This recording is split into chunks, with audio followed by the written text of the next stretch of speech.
Et nous voici donc de l'autre côté du plateau, ici sur le fauteuil de lecture, ici où toute l'ambiance s'apaise un petit peu, les choses se calment. On va ouvrir la parenthèse de cette nuit dans laquelle vont s'inscrire les mots d'un auteur. Et l'auteur de ce soir, je vous le disais tout à l'heure, c'est l'un de nos contemporains.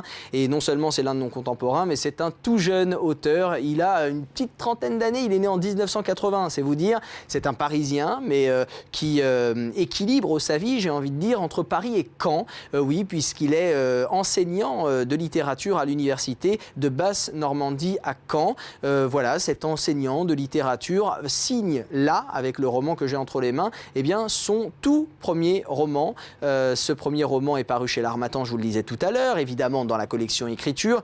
Toutes les informations sont juste là, en bas de votre écran, donc je n'ai pas évidemment besoin de les rappeler. Je vous propose donc tout de suite de ne pas en dire davantage et de nous plonger tout de suite dans la lecture de ce soir, de manière à vous faire découvrir cet univers. Simplement, avant que nous nous lancions dans cette lecture, j'aimerais simplement vous dire qu'avec l'auteur, en accord avec l'auteur, nous avons fait un certain nombre de coupes de manière à vous emmener au plus loin dans ce roman. Les coupes ont été faites de manière minutieuse et vous devriez de toute façon comprendre toute l'histoire, c'est le minimum.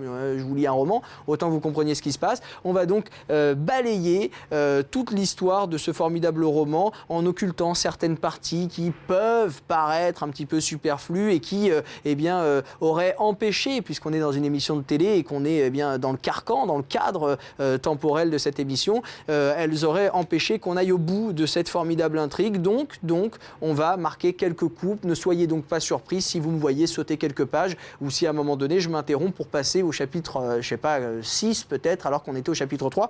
Ça n'a pas finalement d'importance sur la manière dont vous allez recevoir la compréhension de ce roman. Voilà, vous avez définitivement toutes les clés de la manière dont on va mener cette émission, ce numéro de Voyage au bout de la nuit. Je ne vous en dis pas davantage, on se plonge tout de suite donc dans les tout premiers mots du tout premier chapitre de ce roman. Je vous rappelle qu'il est intitulé Le Voisin et qu'il est signé de Florent Trocnet. Très bonne lecture à vous et très joli voyage que nous allons mener jusqu'au bout de la nuit.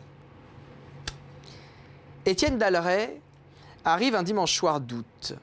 Le quai de la gare est désert quand il descend du train. De loin en loin, un néon éclaire un panonceau bleu. Le nom de la ville. Personne ne l'attend, il n'attend personne. Ses pas résonnent dans la nuit. Il marche difficilement à cause de ses 2 grosses valises en cuir. Tout ce qu'il possède. Il a probablement pris un taxi.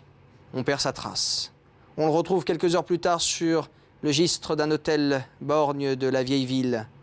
L'hôtel des Lozes, rue des Lozes. Il a réglé le montant de sa nuit. On lui a proposé de l'aide pour monter ses valises, il a refusé. Sa chambre est au 2e étage, une chambre simple avec douche et WC. L'endroit sent l'humidité et le tabac froid. Une lampe blanche et faible au-dessus du lit éclaire toute la pièce.